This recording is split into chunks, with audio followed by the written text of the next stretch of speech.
সখীরা, আর এখানে রাধা কৃষ্ণ, এখানে আবার সখীরা, এখানেও রাধা কৃষ্ণ, আর এখানে কংস বধ হচ্ছে। আমাদের খাওয়া দাওয়া এখানে কমপ্লিট হয়ে গেছে। তারপর আমরা এখন যাচ্ছি একটুখানি কলকাতায়, কোথায় আমাকে যেখানে ঘোরাতে নিয়ে যাবে, কারণ আজকে আমার কাছে গাড়ি নেই। ওর গাড়িতে গাড়ি করে ঘুরছে সবাই, এত সাহস দেখিয়েছে, মানে প্রথমবার আমার গাড়িতে উঠেছে কিন্তু একবারই হ্যাঁ করে দিয়েছে। সেইটা একদম মানে প্রত্যেকটা কোয়ালিটি শাখা পড়ি না, ঠিক আছে, শাখা পলা পড়া দরকার নেই, কিন্তু ভালো বউ হওয়ার যা যা শাখা পলা না পড়লে ভালো বউ কমেন্টে ভরিয়ে এই যে ভালো বউ শাখা পলা না পড়লেও ভালো বউ হওয়া যায়, সেটাও প্রমাণ করে দিয়েছে তার। Hello everyone, welcome back to my channel, যার নাম সেলফি উইথ এলফি। আমি চলে এসেছি আজকে খুব পরিচিত একজন মানুষের বাড়িতে। তোমরা ওকে অনেক জায়গায় দেখেছো, মানে অনেক সিরিয়ালে দেখেছো, আমরাও একসাথে কাজ করেছি আলো ছায়াতে। তো দেখে নাও কার বাড়িতে এসেছি। এই যে ফিনালি অনেকদিন বাদে আজ আমার সাথে দেখা করতে এসেছে, কোটি কোটি বছর পর। কোটি কোটি বছর পর আমাদের দেখা হলো, কিন্তু দেখে কিন্তু মানে আমাদেরকে দেখলে বুঝতে পারবে না যে আমাদের এত বছর পরে দেখা হয়েছে। ও ফোন করে ওই একই ভাবে কোথায় তুই, আমি আসছি আজকে, এরকম একটা ব্যাপার হয়ে গেছে। কিন্তু আজকে ও বাড়ি এসেছে, আমার বাড়িটা দেখবে বলে প্রথমবার। আর আমরা নাকি আজকে পাটুলি ঘুরতে যাবো, ঘুরতে গিয়ে ওখানে মজা হবে, আড্ডা হবে, খাওয়া দাওয়া হবে, যেগুলো তোমরা দেখোই। আর আজকে আমার বাড়িতে ঝুলন সাজানো হয়েছে, যেটা আমি আগে কভার করতে পারিনি। ও এসে কিন্তু আগে কভার করছে, মানে প্রথমে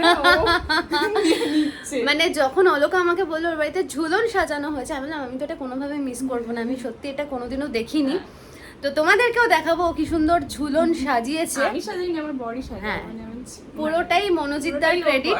আমি মনোজিৎদার সাথে কাজও করেছি আগে, ফুলমণি বলে একটা সিরিয়ালে কাজ করতাম জি বাংলায়, তোমরা নিশ্চয়ই দেখে থাকবে। তো চলো দেখা যাক কিরকম ভাবে সাজিয়েছে, মানে কত সুন্দর সাজিয়েছে। চলে এসেছি এখন মনোজিৎদার ঠাকুর ঘরে।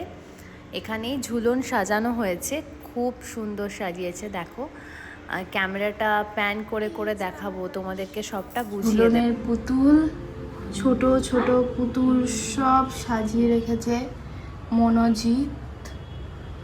এই যে সখীরা, আর এখানে রাধা কৃষ্ণ, এখানে আবার সখীরা, এখানেও রাধা কৃষ্ণ, আর এখানে কংস বধ হচ্ছে। এখানে ছোট ছোট পুতুল, রথ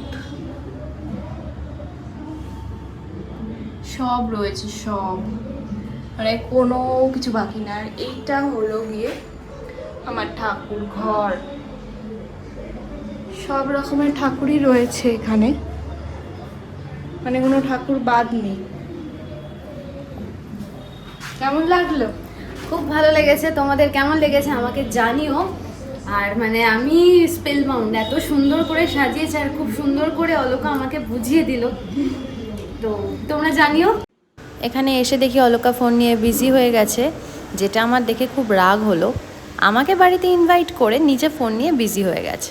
চলো ওকে গিয়ে একটু ডিস্টার্ব করা যাক।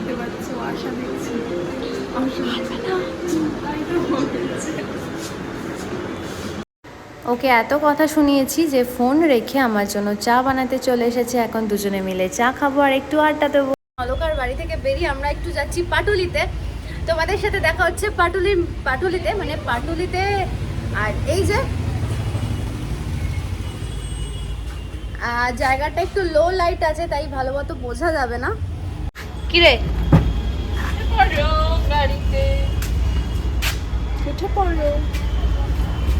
উঠেই পড়ি তোর ভরসায়।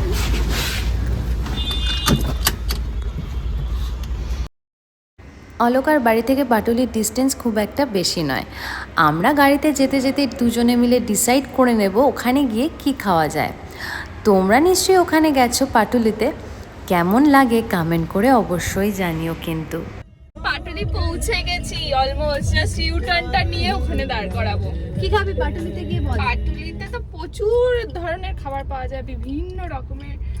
সেখানে মানে আমার ফেভারিট ফুচকা, মোমো, ফিশ ফ্রাইও একটা খেয়েছিলাম আগের দিন, খুবই ভালো ছিল। তাহলে আমরা কি মোমো দিয়ে শুরু করি না ফুচকা দিয়ে শুরু করব? তাহলে যেটা আমাকে তো খাবার মানে পেলেই হলো, যে কোনো কিন্তু ওকে দেখে কিন্তু লাগছে না, she is on diet I think. No, আমি কোনো ডায়েটে নেই, আর লোকজন আমাকে দেখে, মানে অডিয়েন্স আমাকে দেখে আমি প্রচুর খাই। দেখা যাক ও কতটা খেতে পারে, সেটাই হচ্ছে আমাদের এখন দেখার বিষয়। আমি চলো 100 টাকার ফুচকা খেয়ে নিতে পারি। আমি কেউ বিশ্বাস করেনি, সেদিনকে সেটে আনাচ্ছিল 100 টাকার ফুচকা, বলছে 100 টাকা আনিও না অলকা দি, তুমি খেতে পারবে না। আমি খেয়ে নিচ্ছি। পাটুলিতে তো চলে এসেছি, আর এখানে এসে খাবারের এত অপশান দেখে আমরা প্রথমে কনফিউজড হয়ে গেছি। তো দেখা যাক কোন দোকানে ঢোকা যায়। বল কি খাবি বল, কোনটা অর্ডার করব? যেটা সবাই খাবে ওটাই আমি খাবো। সবাই মানে আমরা দুজনে মিলে আছি সবাই, মানেটা কি? ভূতের মতো আমাদের সাথে ঘুরছে। আচ্ছা আমরা দেখে নিই কি কি খাওয়া যেতে পারে। চাও নচিকেতায় যাবো একবার, ওখানকার চাটা আমার ভীষণ ভালো লাগে। ওখানে একটা রোস্টিও পাওয়া যায়, হেভি। রোস্টিটা কি? কিন্তু সবাই কমেন্ট করে, জানো আমার ব্লগে সবাই কমেন্ট করে যে এখানকার চা নাকি একদম ভালো না। ঠিক আছে, তাহলে আমরা অন্য কিছু ট্রাই করতে পারি, তো তার আগে অন্য কিছু একটা খাই, ঠিক আছে? চলো। অনেকগুলো দোকান ঘোরার পরে আমরা ফাইনালি চলে এসেছি দ্য মোমো ম্যানে, কারণ এখানকে দেখলাম এসে ভিড় রয়েছে। ন্যাচারালি আমাদের মনে হলো যে খাবারটাও এখানকার ভালোই হবে, তো অলকার জন্য অর্ডার করে ফেলেছি ফিশ ফ্রাই, আর আমার জন্য চিকেন র্যাপ। বলছিলিস বল? ঘুষ দিচ্ছিলাম আমি নাকি ফিশ ফ্রাইয়ের, মানে আমি নাকি ফিশ ফ্রাইয়ের ঘুষ দিচ্ছিলাম। আলটিমেটলি কিন্তু ফোনটা আমি করেছি ওকে করতে বলেছি।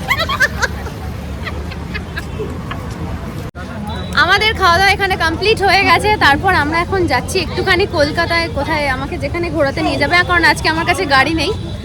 ওর গাড়িতে আমার গাড়ি করে ঘুরছে সবাই, এত সাহস দেখিয়েছে। মনে প্রথমবার আমার গাড়িতে উঠেছে, কিন্তু একবারই হ্যাঁ করে দিয়েছে। মানে এতটা নিজেকে যে নিজে এতটা কমপ্লিমেন্ট, এভাবে কমপ্লিমেন্ট করে কেউ, আমি বুঝতে জানি না। আমরা কামালগাছি মোড়ের দিকে যাচ্ছি, ওখানে গাড়ি চালানো সত্যি চাপ। ও দেখি এবার হাতটা বোধহয়। যাই হোক, তো দেখা যাক কোথায় ঘুরতে নিয়ে যায়। ঘুরতে ঘুরতে আমরা অনেকটা দূরে চলে এসেছি, অলমোস্ট বারুইপুর, এই যে বাইপাস। তো অলকা এখন একটা দোকানে দাঁড়িয়েছে রুটি কেনার জন্য। এই যে কি হয়েছে? তুই রুটি কিনতে এসেছিস এখানে? হ্যাঁ, বাড়ির রুটি কিনতে এসেছি আমি এখানে, আর শাশুড়ি মা বলেছে কিছু খাবে, তো সেই খাবারটাও নিয়ে দেখতে হবে। অলকা ওর শাশুড়ি মায়ের জন্য মোগলাই অর্ডার করেছে, সেটা নেওয়ার জন্য আমরা দুজনে মিলে এখন ওয়েট করছি। আর ও বাড়ির জন্য রুটি নিয়ে নিয়েছে, এই যে বাড়ির রুটি নিয়েছে। মানে বাড়ির যে ভালো বউ হয় না, সেইটা একদম মানে প্রত্যেকটা কোয়ালিটি শাখা পড়ি না। ঠিক আছে, শাখা পলা পড়া দরকার নেই, কিন্তু ভালো বউ হওয়ার যা যা, শাখা পলা না পড়লে ভালো বউ হবে, কমেন্টে ভরিয়ে এই যে ভালো বউ শাখা পলা না পড়লেও ভালো বউ হওয়া যায়, সেটাও প্রমাণ করে দিয়েছে। তার কারণ ও বাড়ির জন্য মানে ডিনারের জন্য রুটি কিনতে চলে এসেছে, এখন পাটুলি ক্রস করে কামালগাছি চলে এসছে, এই যে বাড়ির রুটি নেওয়ার জন্য। এভাবেও ভালো বউ হওয়া যায়, এটাই ও প্রমাণ করেছে। গাড়ি চালিয়ে ভালো বউরা গাড়িও চালায়, একদম একদম একদম কাজও করে, এরকম একদম। শাখা পলা করে রান্না করতে হবে এমন কিন্তু কথা নেই। আমাদের খাওয়া দাওয়া ঘোরা কেনাকাটা সব কমপ্লিট হয়ে গেছে, আবারও চলে এসেছি অলকার বাড়িতে। আর এটা হচ্ছে অলকা আর মনোজিৎদার পোষ্য, ওর নাম হলো গুলি।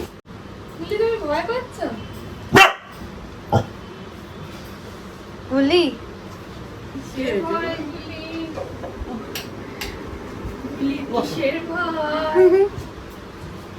বলে রেগে যাচ্ছ কেন তুমি? খাও, এই মোগলাইটা গরম আছে।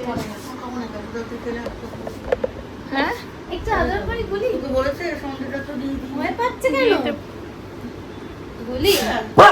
হ্যাঁ এটা দাদা তো, ও আসছে বলে।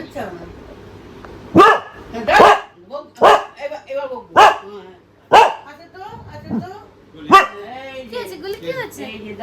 দাদা কই, দাদা কই, দাদা কই, দাদা আদো কোদা, আদো কোদা, দাদা তো, দাদা আদো করে দাও বাবা। ভয় দেখায় না, গুলি খুব ভয় পাচ্ছে তোমায় দেখে।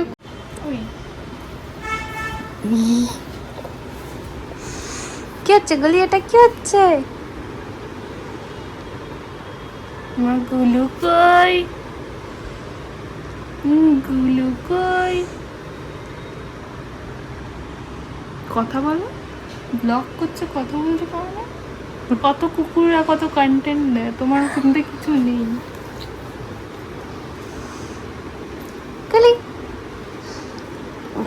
আমাদের আছে প্রচুর আড্ডা হলো, অনেকদিন পরে এলাম এখানে, মানে মনোজিৎ তো অনেকবার বলেছে, তো এতদিন মানে কথা হয়নি ওর সাথে, তাই জন্য এরকম প্ল্যানিং হয়নি।